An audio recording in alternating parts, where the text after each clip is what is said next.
Hello everyone, welcome back to my YouTube channel. So आज मैं आप लोगों से डिस्कस करना चाहती हूँ कि मैं यूजीसी नेट की प्रिपरेशन कैसे कर रही हूँ। So for UGC net exam मैंने एक कोर्स लिया हुआ है एंड मैं केवीएस मदान की बुक भी रेफ़र कर रही हूँ साइड बाय साइड। कोर्स मैंने पीडब्ल्यू का लिया है जो कि मुझे अराउंड 2500 का मैं वहीं से पढ़ रही हूँ जो वीडियोज़ हैं, बिकॉज पेपर 1 के लिए चीज़ें ढूंढना थोड़ा सा मुश्किल हो जाता है यूट्यूब के ऊपर। एंड फॉर पेपर 2 जो मेरा सब्जेक्ट है वो लॉ है, सो उसके लिए मैं यूट्यूब की वीडियोस को रेफ़र कर रही हूँ एंड मैंने पीडब्ल्यू का कोर्स भी ले रखा है। बट जो पीडब्ल्यू का कोर्स है मैं उससे सिर्फ नोट्स ले रही हूँ और मैं वीडियो देख लेती हूँ, बट मैं ज़्यादा यूट्यूब की जो पीडब्ल्यू की वीडियोज़ है फॉर जुडिशरी मैं वहाँ से पढ़ना प्रेफर कर रही हूँ, बिकॉज मैं थोड़ा इन डेप्थ जाके पढ़ती हूँ, नहीं तो मुझे चीज़ें समझ में नहीं आती हैं। तो आप लोगों को जैसा ठीक लगे आप कर सकते हैं एंड कोर्स अच्छा है।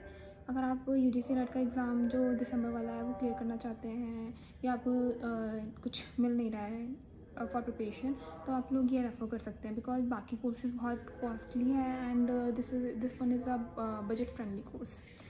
सो ये एक चीज़ थी। दूसरा, मैं जो भी PYQs हैं नॉट ओनली कि यूजीसी नेट की, जैसे AIBE के हैं और भी हैं, जैसे LLM के सिंघल की जो बुक है, मैंने LLM के टाइम में जब एंट्रेंस एग्ज़ाम था LPU का तब मैंने वो ली थी, तो मैंने उसके पीछे भी हर जो सेक्शन होता है उसके पीछे अराउंड 200 to 400 के आसपास MCQs होते हैं। मैं टॉपिक्स पढ़ती हूँ एंड वो MCQs अटेंड करती हूँ। एंड द थिंग इज़ कि मैं रोज़ का 1 घंटा रखती हूँ सिर्फ MCQs सॉल्व करने के लिए, मतलब जो PYQs है, और उसके हर एक ऑप्शन को पढ़ती हूँ। लाइक कि ना, जैसे मैं आपको दिखाती हूँ, ये AIB का मैंने निकाल के रखा हुआ है, ठीक है।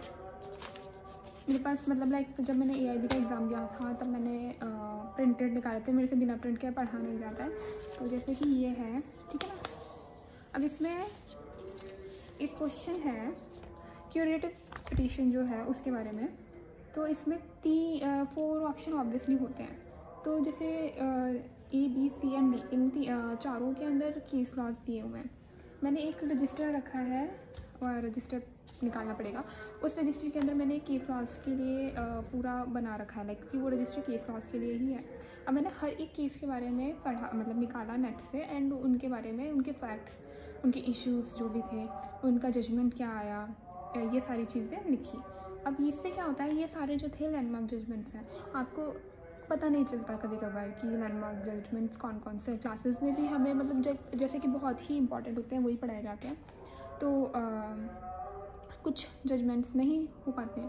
तो इसलिए मैंने ये वाला तरीका अपनाया है कि जो 4 ऑप्शंस हैं मैं उन चारों ऑप्शंस के बारे में पढ़ूंगी, और मेरा जो कोर्स है वो साइड बाय साइड चल ही रहा है। इससे क्या होगा कि आपकी प्रिपरेशन जो है वो बहुत अच्छी हो जाएगी।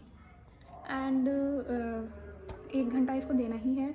आप ये मत सोचिए कि आपकी तैयारी होगी तब आप MCQ सॉल्व करेंगे। बहुत टीचर्स ये चीज़ें आपको सजेस्ट करते हैं एंड मैं भी ये सजेस्ट करूँगी, बिकॉज मैं स्टूडेंट हूँ खुद ही, तो मुझे ऐसा लगता है कि आप लोगों को MCQ सॉल्व करने चाहिए, बहुत इम्प्रूवमेंट आता है इससे। सो एक ये चीज़ हो गई, ठीक है, मतलब कोर्स हो गया। देन आपके ये जो है MCQs PYQs वगैरह ये सब आप सॉल्व कीजिए। And the third thing is कि कंसिस्टेंट रहिए। अब कंसिस्टेंसी जो है वो बहुत इम्पॉर्टेंट है।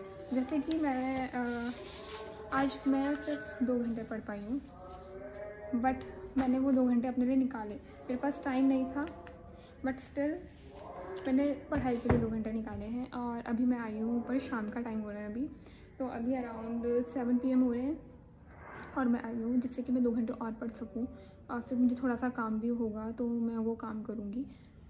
सो आपको अपने लिए टाइम निकालना पड़ेगा, चाहे आपके पास घर का काम है, चाहे आपकी जॉब है, चाहे आप किसी कोर्स में हैं, आई मीन कुछ पढ़ रहे हैं, क्या LLB में है, LLM में है, PhD कर रहे हैं, कुछ भी आप कर रहे हैं, लेकिन आपको अपने लिए खुद के लिए टाइम निकालना पड़ेगा। चाहे आप दिन के 2 घंटे दीजिए, 1 घंटा दीजिए। कभी कभार होता है कि हम लोग बहुत बिजी होते हैं और हमारे पास इतना टाइम नहीं होता, बट आपको अपने लिए टाइम निकालना पड़ेगा। आपको 1 घंटा 2 घंटा आप जितना भी दे सकते हैं उसके हिसाब से प्रिपरेशन करनी पड़ेगी। अब यूँ हो सकता है कि आपके पास टाइम ज़्यादा ना हो, तो आप लोग ऐसा कर सकते हैं कि आप अपने लिए दिन का टाइम निकाल लीजिए। कुछ टाइम की बात है, सुबह 4 बजे उठिए, आई नो कि 4 बजे उठना बहुत हार्ड होता है, मैंने भी 4 बजे उठना शुरू किया था, बट बीच में मैं थोड़ा सा बीमार हो गई थी तो मेरे को वो टाइमिंग का गड़बड़ हो गया। और अभी मैं अराउंड 5 AM उठती हूँ अपनी पढ़ाई के लिए, जैसे कि मेरे सुबह ही 2-3 घंटे हो जाते हैं पढ़ाई को। तो आपको अपने हिसाब से अपना टाइम मैनेजमेंट करना पड़ेगा। तो that's it for the video. Thank you so much for watching and I hope कि ये वीडियो आपके लिए बहुत हेल्पफुल होगी और आपकी प्रिपरेशन में हेल्प करेगी। And remember that consistency is the key to success. Thank you so much. Please don't forget to subscribe to my channel if you like the video.